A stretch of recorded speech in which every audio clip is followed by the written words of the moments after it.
Abadji, directeur de l'école de Niaguis.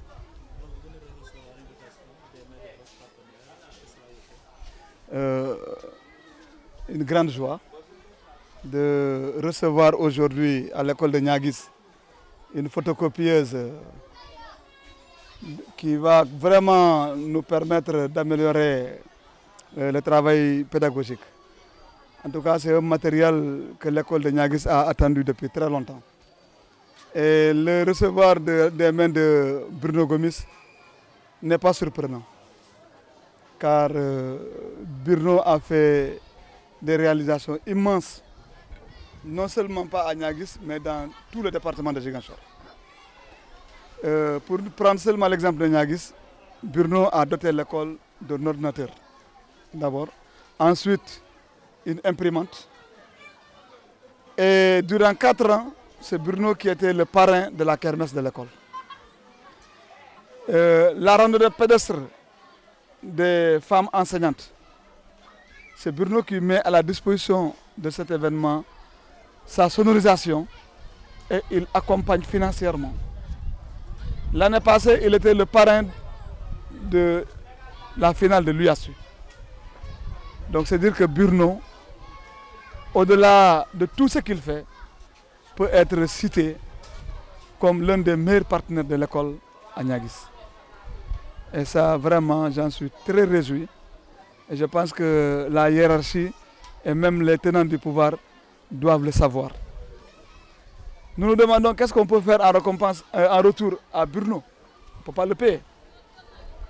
Et c'est pourquoi j'ai dit à madame la représentante du sous-préfet de faire un plaidoyer auprès du sous-préfet de Niaguis pour qu'un citoyen d'une telle carrure, en tout cas un digne fils de la nation qu'il est, en tout cas qu'il puisse être décoré.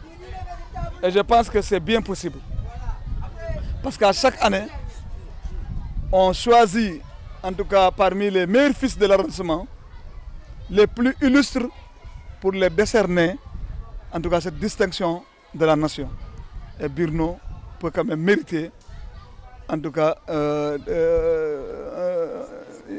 d'être décoré à l'occasion de la fête de l'indépendance.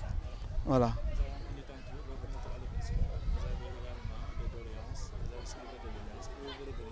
Bien, donc j'avais dit tantôt que oui, cette photocopieuse quand même est très importante. Mais ce n'est pas seulement la fin des problèmes de l'école de Niaguis. À l'école, nous avons construit un bâtiment qui est tout à fait derrière ici, qui devait abriter, n'est-ce pas, qui doit servir de salle des enseignants. Parce que comme vous le savez, nous n'avons que 12 classes, et à chaque fois qu'il y a rencontre, on est obligé de sortir des élèves d'une salle de classe pour tenir des rencontres. Et cela crève vraiment le quantum scolaire. Mais si nous terminons la salle des enseignants, ils peuvent librement se réunir sans que les classes ne soient affectées. La deuxième doléance, c'est qu'à Niaguis, il n'y a pas de salle informatique. Et aujourd'hui, nous sommes à l'ère du clic. L'informatique est indispensable. Il faut outiller les enfants, les apprendre dès le bas âge à la manipulation de l'outil informatique. Or, à Niaguis, il n'y a pas de salle informatique. L'école en a vraiment besoin. Une grande école de plus de 600 élèves, quand même, c'est utile que cette école puisse être dotée en salle informatique. La troisième doléance, elle est sociale. L'année passée, on a initié la tenue scolaire pour briser un peu les fractures sociales. Parce que vous savez qu'il y a des élèves qui ont des moyens et d'autres qui sont issus des couches défavorisées. Et ceux qui sont défavorisés ne doivent pas avoir de complexe par rapport à leur port vestimentaire. C'est pourquoi nous avons mis en place une tenue scolaire. Mais nous avons vu que dans les familles où il y a beaucoup d'enfants, les parents peinent à habiller tous les enfants. Certains ont la tenue, d'autres n'en ont pas. C'est pourquoi je tends la main à la solidarité pour que quand même les bonnes volontés puissent parrainer ces enfants issus des couches, en tout cas diminuées, pour que chaque enfant puisse être doté d'une tenue scolaire. Voilà, grosso modo, les quelques doléances en dehors de la photocopieuse que je tiens à énumérés, tout en remerciant Bruno pour ses nombreux gestes et actes. Une autre question, nous savons que nous sommes dans une zone où on est à quelques encablures des campagnes d'anacarde. Les élèves ont tendance parfois à quitter les salles pour aller chercher de l'anacarde. Comment, si c'est le cas ici, comment comptez-vous s'y mettre pour pouvoir les retenir? Oui, donc nous sommes dans une zone rurale et la période d'anacarde est une période quand même de flux. Et pendant cette période, beaucoup d'enfants gagnent un peu d'argent dans la brousse, c'est vrai. Et pendant ces moments-là aussi, les cours souffrent énormément. C'est pourquoi nous, dès à présent, nous avons commencé à faire des cours de renforcement. Mais pour pallier à ça, l'autre stratégie que nous avons utilisée pour gagner en temps, c'est que les mardis et les jeudis, nous savons que si on demande aux enfants de venir les lundis après-midi, c'est un peu difficile. Les mardis et les jeudis, au lieu de descendre à 17h, nous prolongeons d'une heure. Au lieu de descendre à 17h, on va jusqu'à 18h pour faire du renforcement. Parce que nous savons que les lundis soirs, pour mobiliser les enfants les après-midi, les vendredis, ce sera un peu difficile. Donc chaque année, nous gagnons 1 heure de temps 2 heures de temps de plus le mardi et le jeudi. Donc c'est des mécanismes qui nous permettent de gagner en temps et quand même d'avoir un quantum suffisant. Voilà comment nous avons réfléchi et nous avons trouvé quand même que la stratégie elle est bonne. Parce que les enfants sont déjà à l'école. Au lieu de descendre à 17h, on prolonge d'1 heure de temps. Et ça nous permet de gagner un peu en temps. Bruno Gomis, conseiller municipal dans la commune de Niaguis et président de la commission jeunesse sport dans la commune de Niaguis. Ouais. Aujourd'hui, vous êtes venu côté l'école de Niaguis, une photocopieuse. Dites-nous qu'est-ce qui a motivé cela? Oui, c'est une vieille doléance parce que ça fait maintenant 1 an. Comme j'ai l'habitude de faire dans d'autres écoles, ils m'ont aussi fait une demande et ils ont besoin de... Parce que l'école compte presque 500, presque 600 élèves. Avec l'outil pédagogique, ils ont besoin d'une photocopieuse. Bon, je leur ai dit, bon, comme je suis dans la commune, je les ai promis, comme je suis partenaire dans cette école, ça fait maintenant 5 ans, je les ai promis cette photocopieuse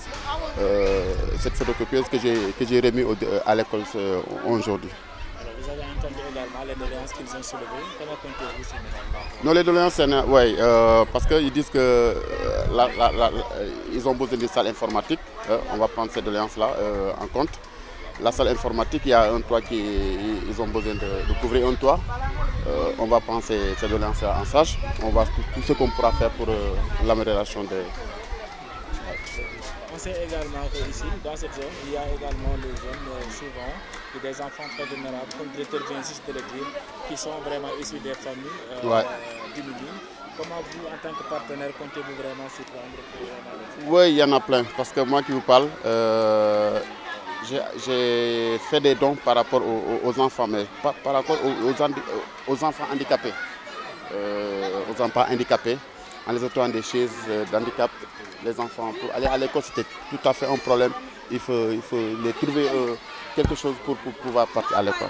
Les enfants, il y en a beaucoup, parce qu'il y en a des autres, ils ne peuvent même pas s'acheter leur blouse pour aller à l'école.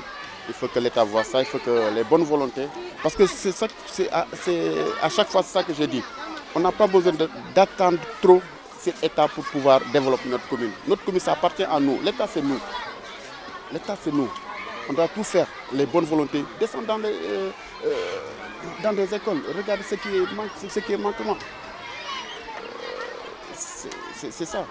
Alors nous sommes ici au Sénégal. La semaine dernière, il y avait beaucoup de manifestations et les jeunes sont sortis pour manifester contre peut-être ce qu'ils appellent l'injustice. Est-ce que vous pensez que c'était le bon moment pour révolter ce qu'on appelle? Oui, ce que je conseille à la jeunesse sénégalaise, particulièrement à la jeunesse de la Casamance, c'est bon de revendiquer vos droits.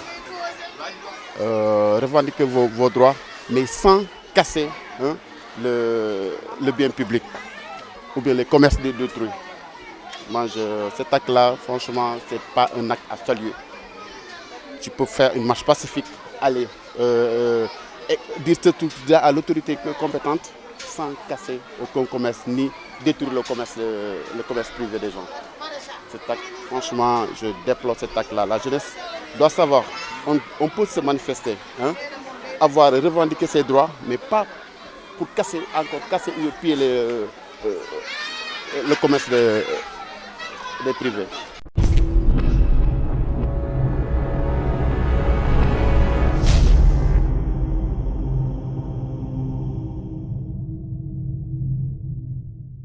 asalaamaaleykum wa rahmatullah ñun jigéen yi nga xam ne ñoo